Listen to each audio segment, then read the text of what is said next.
Hey everyone, and welcome back to my channel, or welcome to my channel if you're new here. For today's video, I'm going to be going over a fully comprehensive guinea pig diet guide. So I'm going to be sharing with you all everything that you should be feeding your guinea pig. I'm going to have product recommendations, as well as some discussion of diet nuances and differences in opinion that lots of people have about what we should be feeding guinea pigs. Before we get into the video, I do want to share a disclaimer. I am not a vet, I am not a qualified nutritionist, or anything like that. All of this information in this video is based off my own personal research, and I encourage each and every one of you to do your own research. I'm gonna have a ton of links down in the description so that you can go and visit all the same sources I did. Definitely make sure that you do your own research and don't just blindly trust what someone else is saying. However, I have spent a lot of time gathering this knowledge, and I just want to sort of create this video as a starting point for you all to jump off of. Guinea pigs are herbivores, so their diet should consist of mainly hay, veggies, and high quality pellets. You can also give the occasional treat or forage. I'm going to be covering all of that in this video, as well as I will have a section dedicated to what foods you should avoid feeding your guinea pig. The number one thing you need to be feeding your guinea pig is hay. The fiber content in hay helps aid in your guinea pig's digestion, and the texture of the hay helps wear down their teeth. Throughout their entire lives, guinea pigs' teeth never stop growing. This means they must constantly be eating and wearing their teeth down, and the best way to do this is with constant access to hay. Another reason guinea pigs need constant access to hay is because they need to keep their digestive systems moving. They're going to eat about twice their body size in hay every single day, which I know sounds crazy, but I promise they eat a lot of hay. So you need to make sure that you're filling the hay throughout the day and that there's always fresh hay for them to eat. Without this constant access to hay or food, guinea pigs can actually develop a condition called GI stasis, where their gut completely stops moving and they can become sick. GI stasis can often be fatal if it's not caught early. So in order to avoid GI stasis happening, you need to make sure you are constantly feeding your guinea pig and they are constantly eating. If your guinea pig loses its appetite, doesn't seem interested in their favorite foods, or is just all around lethargic and not interested in eating, that is the number one most common sign of illness. You want to feed a grass-based hay, either timothy grass or orchard grass. The most common is timothy, but I personally feed orchard grass, and I know a lot of other people do as well, because it can often be hypoallergenic for those who have grass allergies, but either option is fine. You could also do a blend of timothy and orchard for more variety in hay and fiber content, but either of those two grass-based hays are completely fine for the main bulk of their diet. Next up, I'm going to talk about pellets. Pellets is a very nuanced and almost controversial topic in the guinea pig community and a lot of other small pet communities in terms of diet. So I'm going to be sort of diving a little bit deeper than I normally would into this nuance to hopefully give you guys the most comprehensive guide and information possible. For guinea pigs, you want to provide a plain, dye-free, high-quality guinea pig pellet. You want to feed between 1 and 2 tablespoons per day. For nursing, pregnant, or baby guinea pigs, you might need to feed a higher amount of pellets in order to help them grow. But after 6 months, you should definitely be limiting your pellets to just 1 or 2 tablespoons a day. To find the best pellet for your guinea pig, you're gonna wanna go to the ingredient list on the back of the bag or online, and you're gonna wanna look through those ingredients, and I'm gonna break it down here for what you should be looking for in ingredients in your pellets and what you should avoid. First off, you want to avoid those guinea pig pellets that look really flashy, that contain dried fruits, artificial sweeteners, dyed pieces, preservatives, food coloring, seeds, nuts, all of that stuff. You don't want any of that in your guinea pig food. You want it to be a plain, boring looking pellet. Nothing additional, nothing added. Those brands look super fancy and super fun, but the truth is those ingredients are not correctly balanced. They are not correct for your guinea pig. They should not be fed on a daily basis. Next, you want to make sure that alfalfa is not super high on that ingredient list. Alfalfa is really only for pregnant, nursing, or baby guinea pigs. After the age of 6 months, a guinea pig is kind of considered an adult, and you want to make sure you're feeding a timothy based pellet. You're also going to want to avoid guinea pig pellets with cane molasses or soy. This is actually a lot harder than you think, as a ton of guinea pig brands use soy as an ingredient in their pellets. The reason they do this is they use it as a filler ingredient to up the fiber content in the pellets, but soy does not provide any sort of nutrition for your guinea pigs and you want to avoid it if possible. Soy can also lead to issues with bladder stones and urinary sludge, which are two other health issues that you really don't want to be causing. So if at all possible, please, please, please try to find a guinea pig pellet that does not contain soy. A few of the top brands I would recommend are the Oxbow Garden, the Sherwood guinea pig pellets, as well as the Small Select soy and grain-free, I think like non-GMO guinea pig pellets. They have a very long name. All of these will be linked down below, as well as I'm going to link a pellet ingredient comparison sort of blog from Sherwood. This is going to break down every single ingredient that you will often find in guinea pig pellets and tell you whether you want it or not want it or what kind of quantity. And for those of you who are not in the United States who may not have access to those brands that I listed, this is a great resource because you are able to educate yourself about the ingredients in guinea pig pellets. And then when you're shopping on what is available to you, you are knowledgeable enough to sort of break that down and figure out what's best. So I highly recommend reading this article, especially if you don't have access to those 3 brands that I mentioned. Now, it's important to note that pellets are not 100% necessary for guinea pigs. Most caretakers, including myself, like to feed that small amount of pellets in order to sort of make sure my guinea pigs get all of the nutrients and minerals they need. However, some guinea pig owners forego the more processed food of pellets and instead opt for a greater variety of grasses, herbs, and veggies. This can be done and you can create a complete diet this way. The main concern with this is you will have to take a lot of time to sort of evaluate the nutritional profile of the veggies and greens and herbs that you're feeding to make sure your guinea pig is getting all of those nutrients and minerals that they need. And this can be a lot of work, especially for someone who's not very nutrition focused or not very educated on minerals and how they interact and all of that. It's definitely not for everybody to spend this extra time creating this nutritionally complete diet just out of veggies and herbs and hay. So personally, I would recommend feeding pellets, but everybody has different opinions and some do opt for a fresher diet. It just is more work, so just keep that in mind. If you're someone who's really interested in nutrition, it could be really great for you to go that route. But personally, I recommend the pellets, just a very small amount to make sure your guinea pig is getting those really essential nutrients and minerals. Next up is veggies, which is arguably the most exciting part of a guinea pig diet.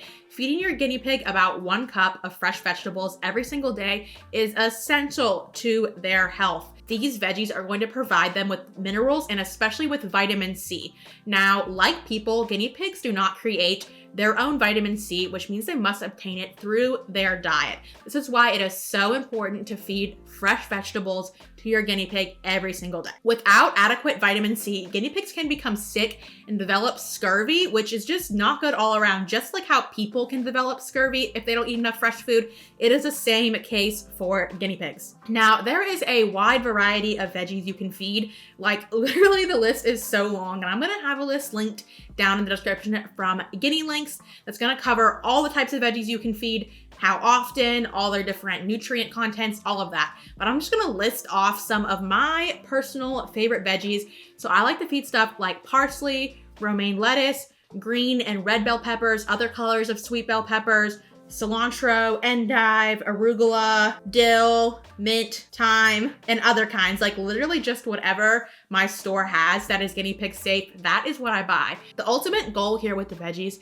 is to aim for quality over quantity. So just don't feed your guinea pig a bulk of one kind of veggie. It is better to feed them small amounts of different kinds. You also want to make sure these veggies are fresh, they're not wilted or spoiled or anything like that. If you wouldn't eat it yourself, don't feed it to your guinea pig. You also make sure you want to rinse the veggies thoroughly before you feed them. And if you're introducing new veggies to your guinea pigs, or you're not sure if your guinea pigs have ever had veggies before in their previous homes, make sure to take it very, very slowly.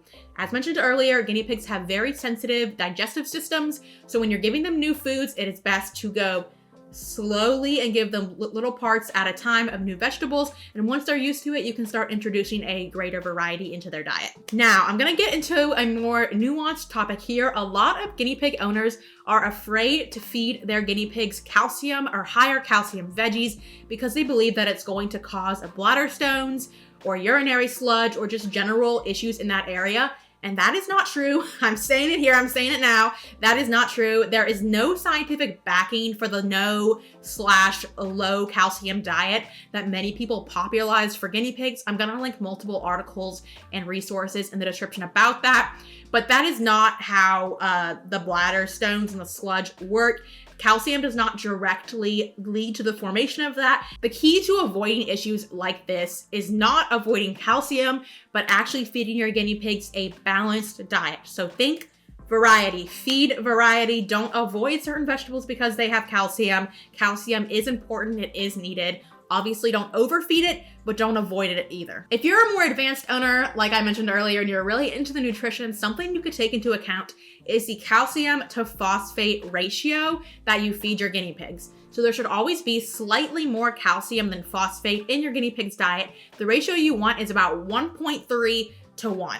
So I've linked the chart below that includes the calcium phosphate ratio for each veggie that your guinea pig can eat. So if you want to do the math and you want to curate specific balanced veggie meals with the right calcium to phosphate ratio, you totally can. This is not something that every guinea pig owner needs to do, and most guinea pigs don't need you to spend time curating this perfect veggie diet. But if you're interested, you can. The option is there, and I do know many owners who do it, especially if their guinea pigs have very sensitive digestive systems or are prone to certain health issues. Personally, I don't do it. I don't know that many people who do it, but if you're interested and you love nutrition, you love diet, and you really want to go full in, you can totally do that. If not, that's perfectly fine. Just feed a nice variety of veggies and you will be good to go. All right, guys, next up is forages and treats. So this is the fun part. You get to give your guinea pigs a special treat, something extra, and sort of bond with them. But there are strict rules, and a ton of stuff that is in the stores is not safe. So please listen closely to safe forages and safe treats to feed your guinea pigs. Now, forages usually consist of dried herbs and flowers, and that can be a very exciting way to add some variety to your guinea pig's diet, especially if you don't have access to a lot of fresh vegetables in your grocery store. Dry stuff you can order online is a great way to add more variety. So some of my favorite brands to get dried forages from are Small Pet Select and the Well Kept Rabbit. You just want to make sure that all the ingredients in these forages are safe for your guinea pigs.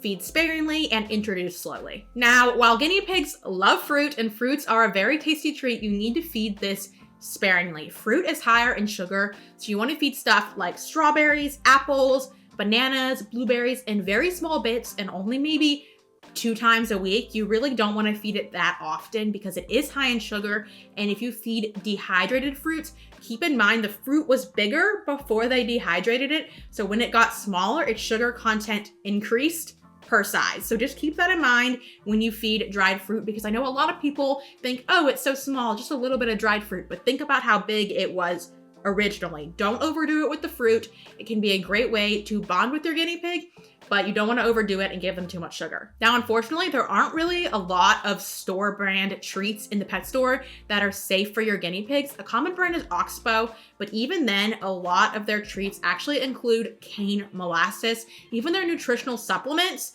include cane molasses, which you don't really want to feed that often, if not at all.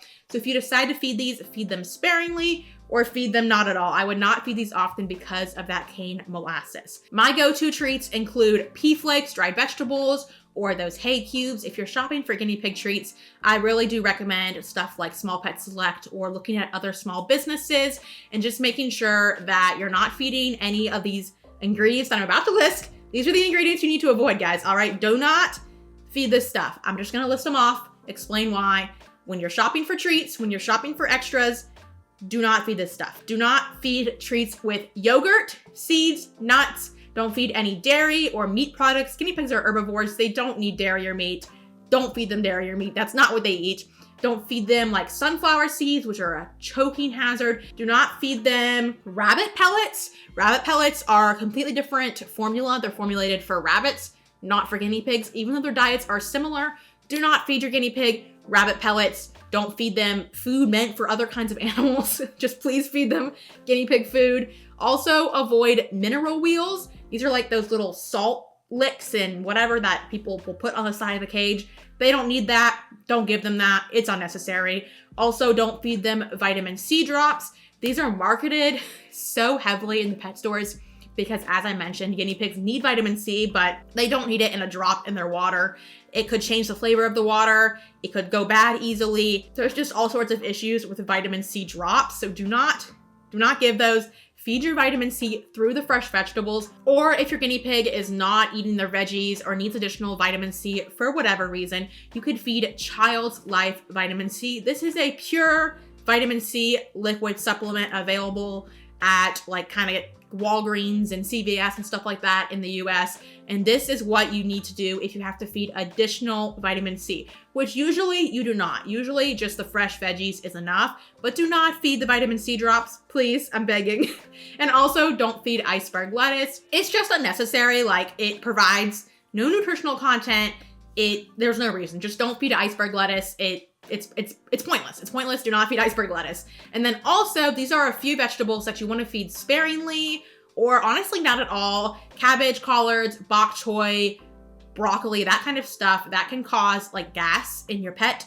And as I said, guinea pigs are due to GI stasis, gastrointestinal issues. So you really don't want to be messing with that or adding any gas. So usually I just avoid stuff like that. But if you do feed it very, very sparingly. All right, guys, final part of the video, I'm going to share with you all sort of an example feeding schedule. So you can follow this sort of feeding schedule for your guinea pigs, or you can switch up the times and do whatever works best for you. Personally, I tend to do the bulk of my feeding in the evening. And I started doing this because when my guinea pigs were in my bedroom, I found it easiest to fall asleep if they were just quietly munching on their veggies at night instead of running around the cage. So if your guinea pigs live in your bedroom, it might be good to feed them right before you go to bed, just to keep them nice and quiet and calm as you try to fall asleep. All right, first of all, hay, you wanna make sure they have access to that clean, fresh hay throughout the day as discussed. So what you could do is do a handful of hay for each pig in the morning and a handful of hay for each pig in the evening. And then you could also do in the morning your pellets, those 1 to 2 tablespoons per pig. You could give those in the morning. You could sprinkle them around the cage. You could put them in forage toys, whatever, just to kind of give it a more fun and exciting experience than just using a traditional bowl. In the evening, this is where you could provide your cup of fresh veggies per pig. I usually start off with a piece of green or colored sweet peppers for each of my pigs, just to make sure they get that vitamin C content. And then I'll provide a variety of leafy greens and herbs in addition to that. So I usually provide a staple sort of lettuce every single night. So I'm going to do either romaine, green leaf, or red leaf lettuce. That'll be sort of the base of my veggie meal. And then I will rotate throughout the week additional herbs. Like everything I mentioned before, all those herbs, I will usually every few days switch up the herb and try something new just to make sure they're getting that variety in their diet. And obviously owning 9 guinea pigs, I do buy like a lot of veggies, so it is easier to get that variety. If you only own 2 or so, you're not gonna be spending that much money on veggies each week buying a variety. So just switch it up week to week, each shopping trip, try something different. That works great too. Whatever you can do, go to different grocery stores, etc. Whatever you can do to get them that variety is great and amazing for your pigs. Lastly, please don't forget to provide fresh water for your guinea pigs every single day. You can use water bottles or you can use water bowls. It's really up to you and what works best for your guinea pig. Just make sure they have fresh water every day and you are scrubbing and cleaning those bowls and bottles as needed throughout the week. And that concludes my diet video. I hope you all found this helpful and I hope it answers some questions about some of those more intricate diet nuances that aren't usually discussed. Please feel free to comment below your opinions, your thoughts, your experience, etc. Just please make it a nice and respectful place down there. I appreciate it. Thank you all so much for watching and I will see you again soon with another video. Bye-bye.